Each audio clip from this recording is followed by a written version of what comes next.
오늘은 성경 말씀대로 사는 사람이라는 제목으로 말씀을 나누려고 합니다. 먼저 말씀을 보기 전에 지난번에 봤던 말씀인데 우리 한번 같이 읽겠습니다. 시작. 예수님을 믿기만 하는 사람이 아니라 예수님의 가르침을 믿고 따르는 제자가 천국에 들어간다. 이 세상은 오래 못 갑니다. 반드시 이 세상은 멸망합니다. 그러나 주님을 믿고 신실하게 주님 말씀대로 따르는 제자들은 우리 주님께서 그들을 불러주실 것입니다. 우리 믿는 성도들은 그걸 믿고 살아가는 거예요. 그러니까 여러분, 이 세상, 썩어지고 멸망할 이 세상에 너무 집착하지 마시고 하나님 말씀대로 내가 살아야 되겠다, 살아야 된다라는 사실을 늘 생각하면서 말씀대로 사시고 또 다른 사람들을 전도하세요. 근데 전도 참 안 되죠. 안 돼도 괜찮아요. 결국은 본인 몫이니까. 우리가 전도하려고 하면 참 이 사람이 믿으면 기쁜데 안 믿으면 막 자존심 상하고 그럴 필요 없어요. 다 자기 몫의 인생을 사는 거예요. 단 우리는 우리가 가지고 있는 이 복음을 전하기만 하면 돼요. 믿거나 말거나. 그렇게 편하게 생각하셔야 전도하기도 편한 거예요. 근데 반드시 이 세상은 망하고 정말 주님을 믿는, 신실하게 주님 말씀대로 사는 사람만 주님이 선택하신다는 거예요. 우리 성도들은 그걸 믿으셔야 돼요. 예수님을 믿고 따르기 원하는 제자는요, 모델이 있어요. 누굽니까? 예수님의 예수님. 예수님이 우리의 스승이십니다. 우리가 흔히 예수님은 우리의 스승이다, 선생이다 이렇게 보는 게 아니라 우리 예수님을 믿는 구세주로 생각만 하시는 거예요. 근데 안 그래요. 예수님은 우리의 스승이에요. 선생님입니다. 우리는 그 예수님을 따라가야 되는 거예요. 자꾸 예수님을 믿기만 하려고 하는 것이지 믿는 대상은요 멀리 있어도 돼요. 근데 스승은 그렇지 않아요. 스승은 가까이 있어야 내가 따를 수 있습니다. 예수님은 멀리 계신 분이 아니에요. 우리가 본받고 따라야 될 예수님이시다. 근데 예수님을 우리가 따라가려면 어떻게 해야 됩니까? 무턱대고 안 돼요. 예수님이 어떻게 말씀하셨고 어떻게 행동하셨는가를 잘 관찰을 하셔야 됩니다. 그리고 그 속에서 무턱대고 예수님이 이렇게 했으니까 나도 그렇게 하겠다, 그거 복사하는 거죠. 예수님은 그런 걸 원하는 게 아니에요. 예수님이 왜 이렇게 하셨을까? 아하, 이 원리 때문에 예수님이 이렇게 하셨구나. 그 원리를 알고 그 원리대로 우리가 살아야 되는 것이죠. 많은 이단 중에 그런 이단들이 있어요. 성경을 그대로 따라야 된다. 그러니까 안식일도 원래 토요일이니까 토요일날 안식일을 지켜야 된다. 그건 안식일의 원리를 우리가 지켜야지. 안식일. 그러면 유대인들처럼 복장을 하고 다 살아야죠. 예수님처럼 샌들 신고 수염 기르고 살아야죠. 그건 아니지요. 원리를 봐야 되는 거예요. 원리를. 그래서 저는 앞으로 우리 예수님을 믿고 예수님을 따르는 우리 제자가 어떤 원리대로 살아야 되는가, 예수님의 그 말씀을 통해서 그 원리를 찾고 우리 삶에 적용하려고 합니다. 먼저 말씀 보겠습니다. 마태복음 4장 1절에서 3절까지 말씀인데요, 읽겠습니다. 그 후 예수님께서는 성령에게 이끌려 광야로 가셔서 마귀에게 시험을 받으셨습니다. 예수님께서는 40일 내내 금식하셔서 매우 배가 고팠습니다. 시험하는 자가 예수님께 와서 이렇게 말했습니다. 만일 당신이 하나님의 아들이라면 이 돌에게 빵이 되라고 명령해 보시오. 여기 1절에 그 후라고 돼 있어요. 이 그 후라는 것은 어떤 후냐? 지난 주일에 알아본 것처럼 메시아이신 예수님이 세례 요한에게 무릎을 꿇고 고개를 숙이고 세례를 받으신 후입니다. 그렇게 예수님께서 겸손하게 무릎을 꿇고 고개를 숙이고 세례 요한에게 세례를 받자 어떤 일이 벌어졌었나요? 말씀 보겠습니다. 마태복음 3장 16절에서 17절 읽습니다. 예수님께서 세례를 받으시고 물 밖으로 나오시자 하늘이 열렸습니다. 예수님은 하나님의 성령이 비둘기처럼 자신에게 내려오는 것을 보셨습니다. 그때 하늘로부터 이는 내 사랑하는 아들이며 내가 기뻐하는 아들이다 라는 소리가 들려왔습니다. 여기 중요한 거, 하늘이 열렸다. 하늘이. 여러분들에게 하늘이 열리기를 바랍니다. 그러려면 첫 번째, 겸손하셔야 돼요. 그래서 첫 번이 겸손이, 제자도의 첫 번이 겸손인 거예요. 우리가 겸손하게 하나님 앞에 무릎 꿇고 겸손하게 하나님을 의지하고 신뢰할 때 하늘 문이 열리시고 하나님이 우리에게 오시는 거예요. 그렇게 예수님이 겸손하게 세례를 받자 하늘문이 열리고 예수님께 말씀하십니다. 근데 하늘이 열리면서 성령이 비둘기같이 내려왔어요. 비둘기 키우는 사람이 있거든요. 근데 비둘기 키우는 사람은 손을 이렇게 하면 비둘기가 파닥파닥 하면서 손에 딱 앉아서 기어 올라가지고 어깨에 싹 앉아요. 그렇게 성령님이 지금 예수님께 내려오셨다는 거예요. 근데 그걸 예수님이 보셨다는 것입니다. 그런 사건이 있었다는 거예요. 그리고 음성이 들렸는데 이는 내 사랑하는 아들이며 내가 기뻐하는 아들이다. 이런 음성이 들렸어요. 그러니까 예수님이 겸손하게 하나님을 의지하고 신뢰할 때, 그렇게 세례를 받았을 때 하늘이 열리더니 성령이 내려오시고 그걸 보시고 음성을 들었다는 거예요. 이때 예수님의 기분이 어떠셨을까요? 전능하신 하나님이 나에게 내려오시고 내 머리를 쓰다듬어 주시는 것 같고 어깨를 감싸주고 꼭 껴안아주는 그런 느낌을 받았을 겁니다. 저도 가끔 기도할 때 그런 임재와 주님의 손길을 느끼게 됩니다. 여러분, 하나님은 영이셔요. 그렇기 때문에 우리 인간이 느낄 수가 없습니다. 우리 인간의 오감이 있거든요. 그 오감으로는 하나님을 느낄 수가 없어요. 그런데 우리는 느낄 수가 없지만 하나님이 우리에게 자신을 계시하실 때가 있어요. 그때는 느낄 수가 있습니다. 그러니까 잘 들으세요. 우리 인간이 주체가 되어서 하나님을 느낄 수는 없어요. 그런데 하나님이 우리에게 우리가 느끼도록 우리에게 다가오시고 우리에게 계시해 줄 수는 있어요. 그래서 예수님이 보시고 비둘기처럼 성령이 내려오는 것을 느끼게 되는 거예요.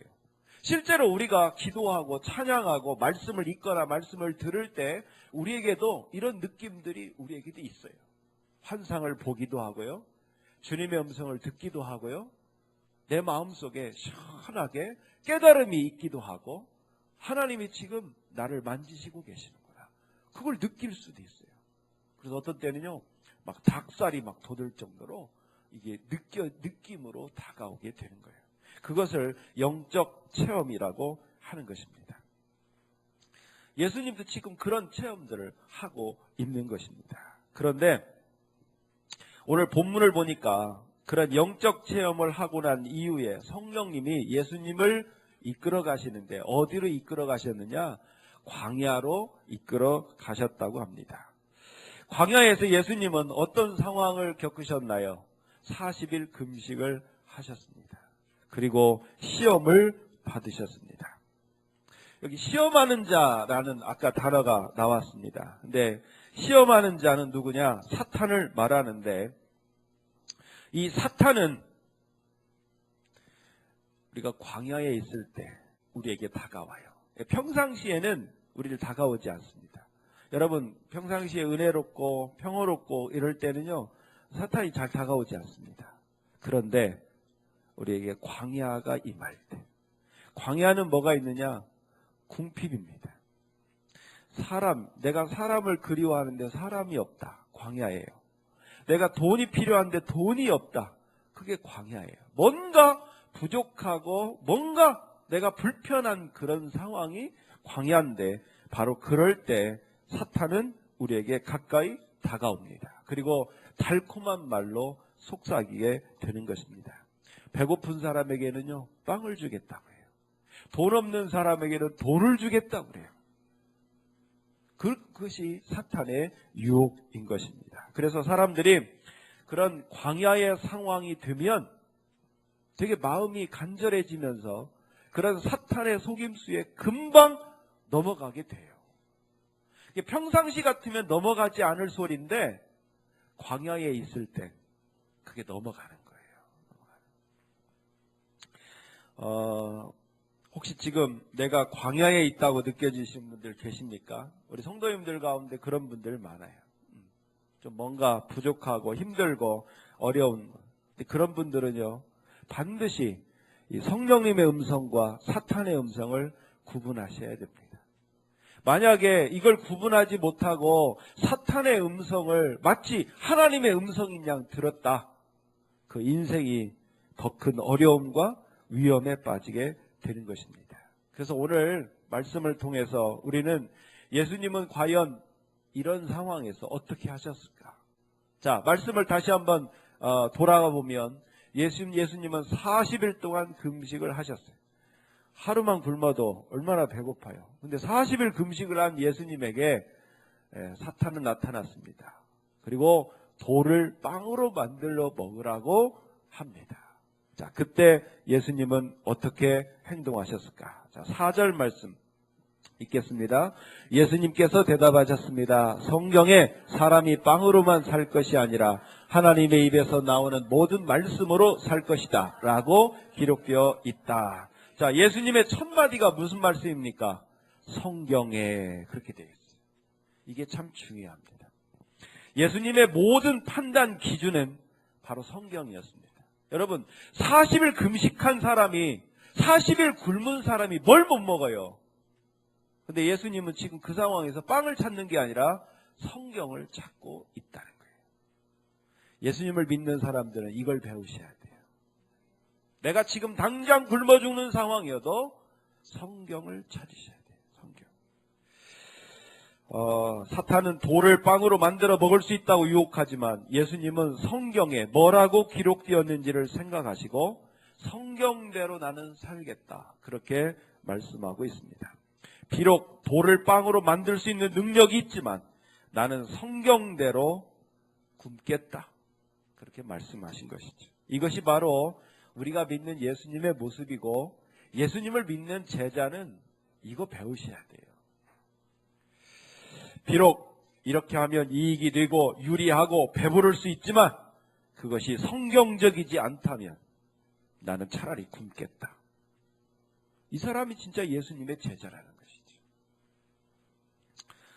2010년에 벌어진 일입니다. 당진 감리교의 민종기라는 권사님이 있는데 이분은 당진 군수가 됐어요. 그래서 그냥 요란 뻑적지근하게 당진 시내가 떠들썩하게 감사 예배를 드렸어요. 그리고 6년 동안 당진 군수를 지냈어요. 그리고 2010년에 어떻게 됐는지 아십니까? 그때 참 떠들썩했어요. 당진에서 목회하던 친구가 그 군수 때문에 부끄러워 죽겠다고. 자기도 그 감사 예배에 참여했대요. 비리 혐의로 수사를 받자 위조 여권을 가지고 해외로 도피하려고 그러다가 발각되어서 도망가다가 추격전 하다가 잡히고, 아마 지금 교도소에 있겠지요. 권사님인데 왜 그런 일이 벌어졌을까요? 기도 안 해서 그랬을까요? 그 사람이 교회에다 헌금을 덜 내서 그랬을까요? 이 주일 예배 빠져서 그랬을까요? 아니에요. 그건 다 껍데기인 거예요. 왜 그랬느냐? 그 사람은 모든 일들을 성경적으로 판단하지 않았어요. 비리가 가까이 올 때, 뇌물이 가까이 올 때, 그때 그 돈을 보는 게 아니라 성경을 찾으셔야 돼요.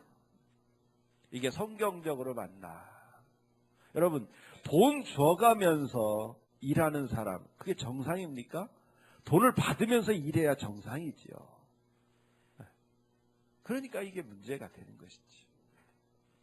결국 그런 대가를 성경적으로 살지 않았기 때문에 그런 대가를 치르게 되는 것입니다. 그렇기 때문에 예수님을 믿는 우리 성도들은요, 믿기만 하면 안 돼요. 뇌물 받고 하나님 이게 팔각되지 않게 해 주시옵소서 기도하는, 그게 성도가 아니에요. 아예 처음부터 이게 성경적인가. 그리고 성경적이지 않을 때는 나는 차라리 굶겠다. 그렇게 했어야 하는 것이지.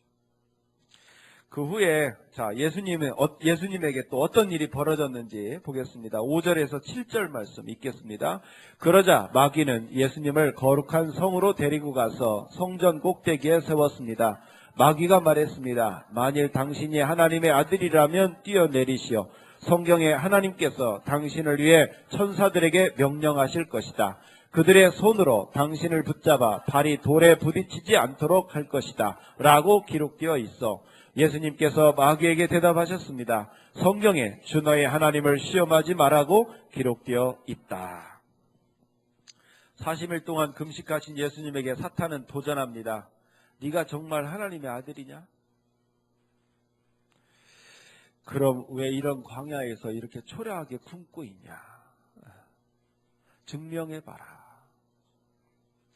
사탄의 공격이 일리 있는 말이죠.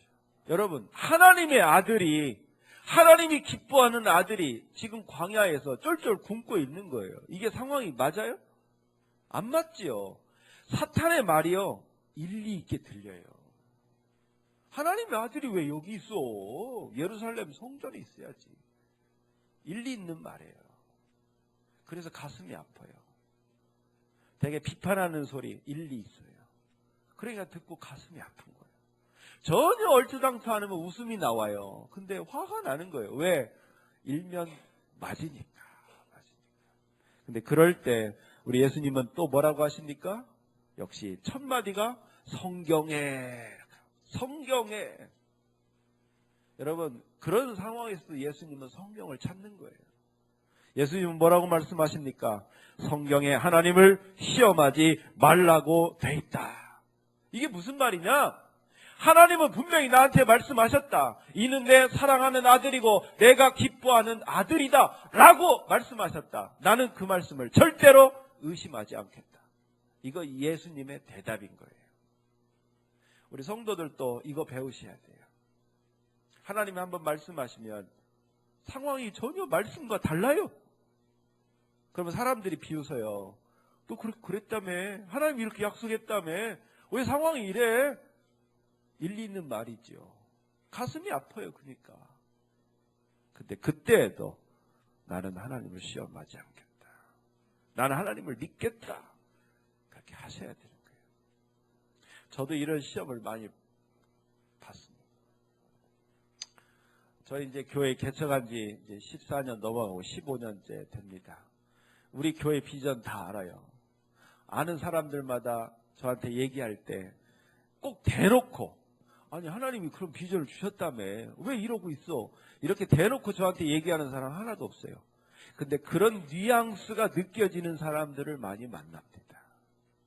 에이구 참 꿈은 큰데 뭐 이런.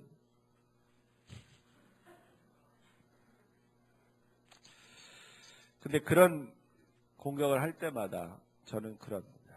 나는 하나님을 시험하지 않겠다. 나는 하나님이 나에게 그런 비전을 주시고 환상을 보여주시고 음성을 들려주신 거 나는 그대로 믿겠다. 그리고 끝에 가서 하나 덧붙입니다. 설령 비전이 이루어지지 않아도 나는 하나님을 끝까지 믿고 신뢰할 것이다. 이게 예수님의 모습과 똑같은 거예요. 저는 앞으로 그렇게 할 것. 서울신대가 계속 열리지 않아도 저는 계속 기다리고 있을 거예요. 왜냐하면 하나님이 그렇게 말씀하셨고 나는 그걸 믿어야 되니까. 나는 큰 교회를 이루는 게 꿈이 아니에요. 저는 비전을 이루는 게 꿈이 아니라 저는 예수님의 제자가 되는 게 비전인 거예요. 저는 그대로. 아마 우리 교인들 중에서도 비웃는 사람들이 앞으로 생길 수도 있을 것입니다. 아마 교회에 여러 가지 재정적으로나 여러 가지 어려움이 있고 그럴 때마다 그런 분들이 있을 수 있지. 그러나 저는 끝까지 하나님을 믿고 신뢰할 것입니다. 여러분, 우리 성도들을 넘어뜨리는 사탄이 얼마나 집요한지 아십니까? 얼마나 집요하면 성경에 뭐라고 얘기하느냐? 우는 사자와 같다. 이 사탄을 그렇게 말합니다. 우는 사자. 사자가 여러분 어떻게 물소를 잡는지 아십니까? 집요하게 다 살피다가 찬스가 났다. 딱 전력 질주합니다. 그리고 딱 물어요. 절대로 입을 벌리지 않습니다. 끝까지 물고 있어요. 그리고 서서히 질식할 때까지 그 입을 꼭 다물고 있어요. 그게 사탄. 근데 사탄이요, 우리 성도들을 공격할 때 그렇게 공격합니다. 혹시 우리 성도님들 중에 지금 안 보이는 몇 분이 있어요. 사탄에게 지금 눌리는 분들이 여러분 있는데, 이게 이제 그런 똑같은 거예요. 한번 물지요? 우리가 시험에 들잖아요. 헤어나오기 쉽지 않아요. 우리 마음에 믿음이 한번 다 꺾이거나, 어떤 사람 때문에 마음이 막 믿음이 꺾이거나 한번 그러면요, 헤어나오기가 쉽지 않아요. 그 사자의 그 아가리에서 쉽지 않아요. 사탄이 얼마나 집요한지 한번 볼까요? 8절에서 11절 말씀 읽겠습니다. 다시 마귀는 예수님을 높은 산으로 데리고 갔습니다. 마귀는 예수님께 세상의 모든 나라와 그 영화로운 모습을 보여주었습니다. 마귀는 이렇게 말했습니다. 만일 당신이 나에게 절하고 경배한다면 이 모든 것을 주겠소. 예수님께서 마귀에게 말씀하셨습니다. 사탄아, 썩 물러가거라. 성경에 오직 주 너희 하나님께만 경배하고 그를 섬겨라고 기록되어 있다. 그러자 마귀가 예수님에게서 떠나가고 천사들이 예수님께 와서 시중을 들었습니다. 절 한 번만 하면 모든 영광을 주겠다고 유혹을 합니다. 너무나 간단하지요. 여러분, 사탄의 유혹은 복잡하지 않아요. 생각해 보세요. 복잡하면 누가 사탄의 유혹에 넘어가요? 간단해요. 사기꾼들의 제안도 간단합니다. 사기꾼들의 제안이 더 복잡하다. 그 사기 쳐먹겠어요? 안 되지요. 근데 예수님은 그 상황에서도 첫 마디가 뭐냐? 성경에 그렇게 되어 있어요. 그러자 사탄이 떠나가고 천사들이 예수님께 시중을 듭니다. 여러분, 사탄은 3번이나 집요하게 예수님을 흔들어요. 대부분 다 여기에 넘어가는 거예요. 하나님의 외아들이신 예수님마저도 성경을 근거로 해서 모든 판단을 하셨습니다. 그래서 사탄의 음성을 구별하고 사탄의 유혹을 이겨낸 거예요.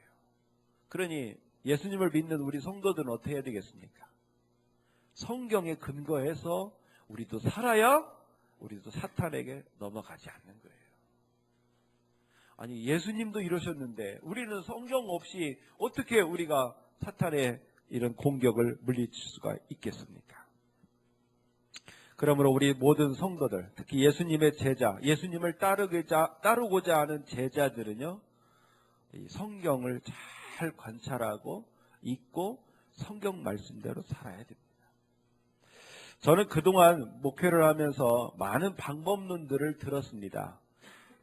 여러분 들어보셨는지 모르겠어요. 셀이라고 들어보셨어요? G12, 알파, 두 날개 시스템, 성령 운동, 기도를 많이 시키면 부흥한다.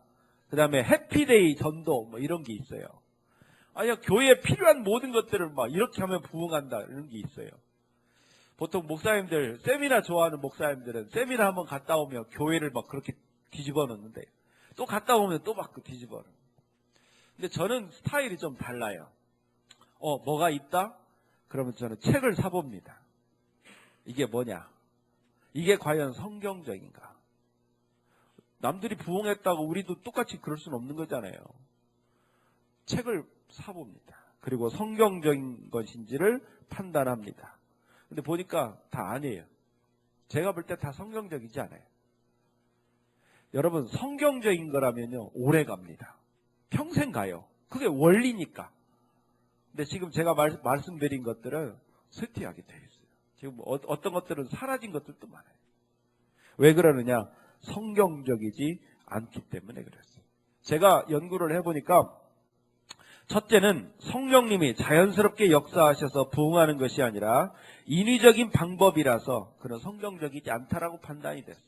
두 번째는 교인들에게 너무 과도한 헌신을 요구하고 성도들이 지치면서 신앙생활이 행복하지 않겠구나, 그렇게 판단이 돼서 저는 하지 않았습니다. 저는 앞으로도 성경적인 것, 적이지 않은 것은 하지 않을 거예요. 제가 이번에 친절한 계시록을 쓴 것도 저는 성경적이고 싶어서 친절한 계시록을 썼어요. 제가 요한계시록을 읽다 보니까요, 그동안 알고 있었던 이 재림론이 아니더라고요. 성경적이지 않더라고요. 그래서 제가 성경적인 재림론으로 모든 재림론이 하나로 통일하도록 그렇게 하고자 하는 마음으로 책을 썼습니다. 왜냐? 성경이 진리니까. 누가 그 어떤 신학자가 얘기해도요, 성경의 권위를 넘어설 수가 없어요.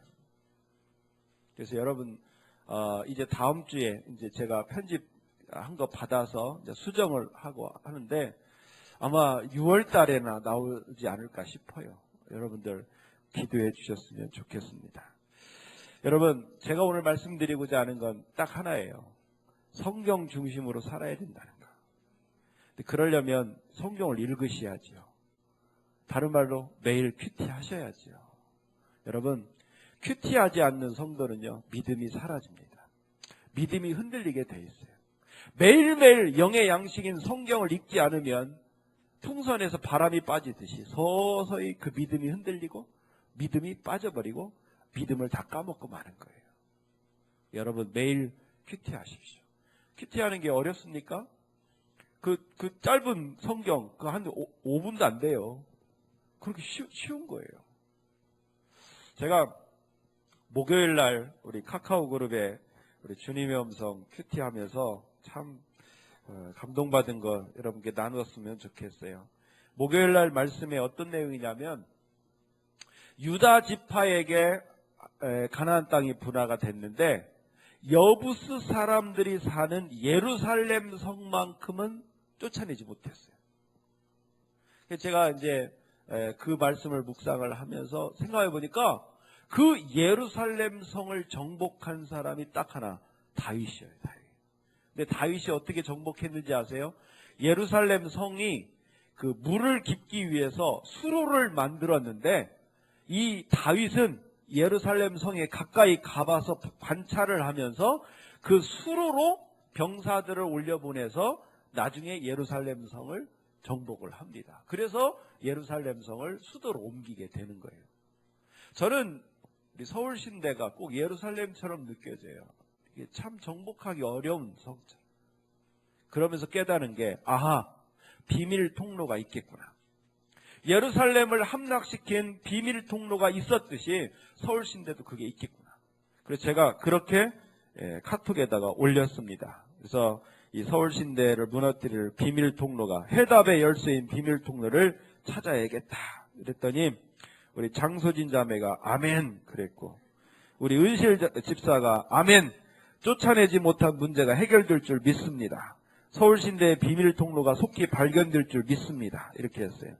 또 우리 미옥 자매는 그 말씀에 근거해서 여러 가지 거기서부터 여기까지 이어졌다, 이런 말들을 이렇게 보면서, 이어졌다는 말이 뭔가 알 수 없지만 계속 이어질 것을 기대한다. 거기에다가 우리 구주은 집사가 이어진다는 말에 자기도 인상을 받았다면서 여러 가지 중단되었던 자기의 비전이 계속 이어져 나갈 거라고 믿습니다. 그렇게 또 붙이고, 그러자 이은실 집사가 또 아멘, 우리 김현미 자매가 아멘 또 붙여놨어요. 저는 이거 보면서 힘을 얻었어요. 그래, 여러분, 저는요 성경을 그냥 법칙처럼 믿습니다. 그 말씀을 그대로 내가 믿고 내 삶에 적용하면 그대로 이루어질 거라고 믿어요. 그래서 저는 여러분들도 큐티 하셨으면 좋겠어요. 그래서 나 혼자만 성경 보고 은혜 받으면 되지? 되지요. 그런데요, 나눌수록 은혜는 더 커지더라고요. 그래서 여러분도 함께 참여하셔서 은혜를 나누셨으면 좋겠습니다. 사랑하는 성도 여러분, 우리가 이 험한 세상에서 믿음을 지키기 쉽지 않아요. 그런데 믿음을 지키는 가장 쉬운 방법은 성경을 읽는 것입니다. 영의 양식을 읽고 묵상하는 매일매일 큐티하시면 우리의 믿음이 점점 더 확장되는 거예요. 저는 여러분들이 정말 오늘 예수님처럼 성경 말씀대로 사셔서 정말 성경에 약속된 그 놀라운 축복들을 다 받아 누리시기를 주님의 이름으로 축원합니다.